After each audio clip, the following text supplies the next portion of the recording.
सीतापुर गांव में रहती थी एक चुड़ैल, लेकिन इस बात से गांव के लोग अनजान थे। जब तक पूरे गांव की एक एक औरत के गहने मेरे पास नहीं आ जाते, मैं इस गांव को छोड़कर नहीं जाऊंगी, चाहे इसके लिए मुझे लोगों को गायब भी क्यों ना करना पड़े। दूसरी तरफ गांव की औरतें बात कर रही थी। अरे सुन रही हो, ये देखो, मैंने कल ही नया हार बनवाया है सोने का, कैसा लग रहा है? बहुत ही अच्छा है ना। पहले तुम पहनो, फिर शादी में अपनी होने वाली बहू को दे देना। और क्या, सोने चांदी का यही तो फायदा है, जितना पुराना उतना महंगा। लेकिन एक एक पैसा बचाकर ये लेना सच में बहुत मुश्किल हो रहा था मेरे लिए। तभी वहां पहली का पति आ जाता है। गांव में एक औरत के घर के सोने के सारे गहने चोरी हो गए। लोग बातें बना रहे कि गांव में कोई चोर घुस आया है जो घर की कोई चीज को हाथ नहीं लगाता, पर सिर्फ सोने के गहनों को ही चुराता है।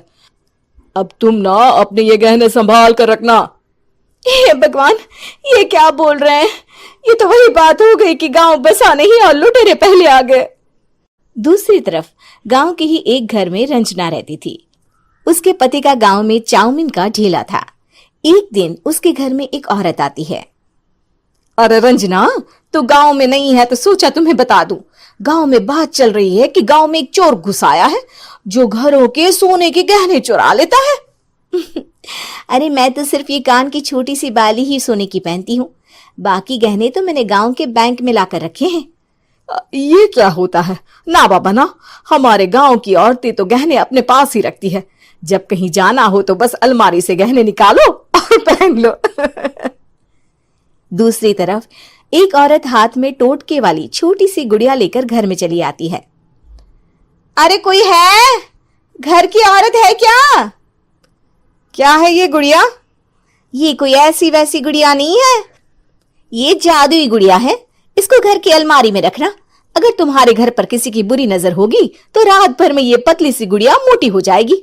मैं कल आकर ये गुड़िया ले जाऊंगी और तुम्हारे घर की सारी बुरी नजर छूट जाएगी, समझी?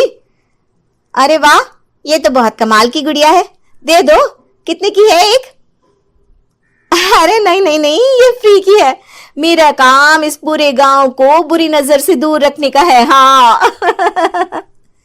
भली औरत उसके हाथ से वो गुड़िया लेकर अलमारी में रख देती है। लेकिन अगली सुबह जब वो उस गुड़िया को देखती है तो पतली सी गुड़िया मोटी हो चुकी होती है। हे भगवान, ये क्या? किसने मेरे घर को बुरी नजर से बांध रखा था? तभी वो गुड़िया वाली भी आ जाती है। मैंने कहा था ना, घर पर बहुत ज्यादा बुरी नजर है। लाओ, ये गुड़िया मुझे दे दो। औरत वो गुड़िया उठाकर उसे दे देती है। गुड़िया हाथ में आते ही वो औरत उसे लेकर सीधे गांव के बाहर की खाली हवेली में चली जाती है और साधारण औरत से चुड़ैल बन जाती है। अरे पगली, गांव वाली इस गुड़िया के पेट में तेरे घर के सारे गहने हैं। इतना बोलकर वो गुड़िया को फाड़ देती है और सारे गहने निकाल लेती है। वहीं दूसरी तरफ, हे भगवान, मेरे घर के सारे गहने चोरी हो गए। उस औरत के घर के आसपास लोगों का जमावड़ा हो जाता है और लोग बातें करने लगते हैं। लो जी, ये भी घर गया। पता नहीं कौन चोर है जो इतनी होशियारी से गहने चुरा लेता है। कुछ समझ में नहीं आ रहा कि कौन है। लोग तो घर से कहीं जाते भी नहीं है, न ताला लगे न घर खाली हो, फिर भी रातों रात गहने चोरी हो जाते हैं। अरे हम तो कहते हैं लोगों को बारी बारी चौकीदारी करनी चाहिए, चोर को तो पूरे गांव वाले मिलकर पकड़ ही लेंगे। लोग बारी बारी घरों की चौकीदारी भी करते हैं, लेकिन चोरी होने का सिलसिला रुकता ही नहीं।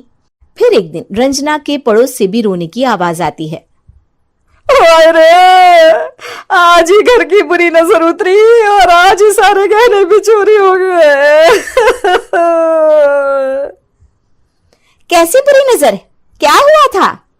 तभी वहां उस औरत का पति भी आ जाता है जिसके घर में गहनों की चोरी हुई थी। हाँ, मेरी बीवी ने भी किसी गुड़िया को घर में बुरी नजर उतारने के लिए रखा था, लेकिन अगले दिन गहने चोरी हो गए। अब रंजना को कुछ कुछ बात समझ में आ जाती है। वो गांव वालों से कहती है, देखिए अब आप लोग चिंता ना करें, जल्द ही चोर पकड़ा जाएगा। उस नजर उतारने वाली गुड़िया को आज मेरे घर कोई भेज देना। फिर क्या था, चुड़ैल को लोग रंजना के घर भेजते हैं। पहली बार देखा है कोई खुद लुटने को तैयार बैठा है। तो तू है जिसे घर की बुरी नजर उतारनी है? ये ले गुड़िया, ये सुबह तक मोटी हो गई तो समझो तुमको और तुम्हारे घर वालों को नजर लगी है। हाँ हाँ, मैंने काफी सुना है। तुम ये गुड़िया मेरे घर छोड़ देना।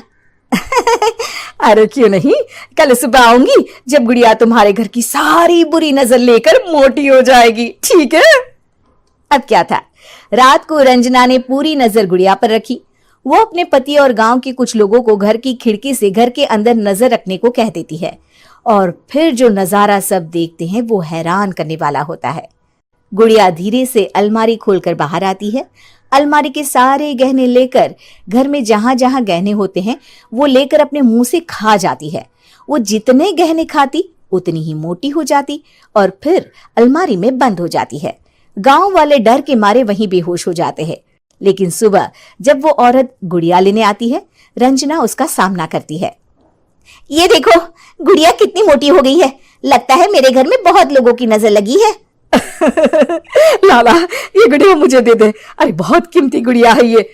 तेरे घर की सारी बुरी नजर मैं गांव के बाहर वाली हवेली में फेंक आती हूँ।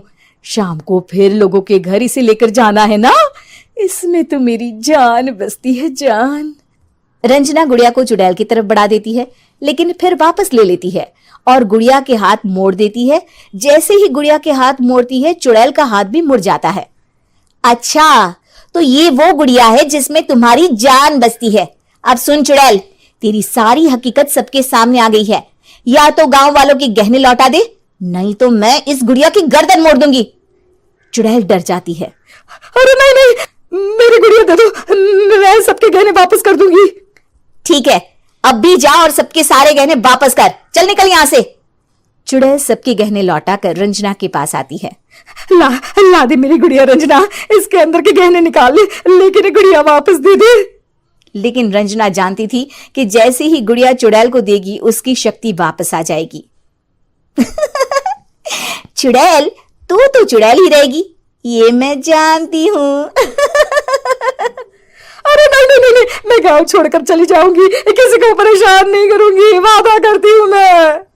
लेकिन रंजना उसकी एक बात नहीं सुनती और गुड़िया का सर उसके शरीर से अलग कर देती है। चुड़ैल सर अलग होती ही गायब हो जाती है। गांव वाले रंजना के साहस और बुद्धि की खूब प्रशंसा करते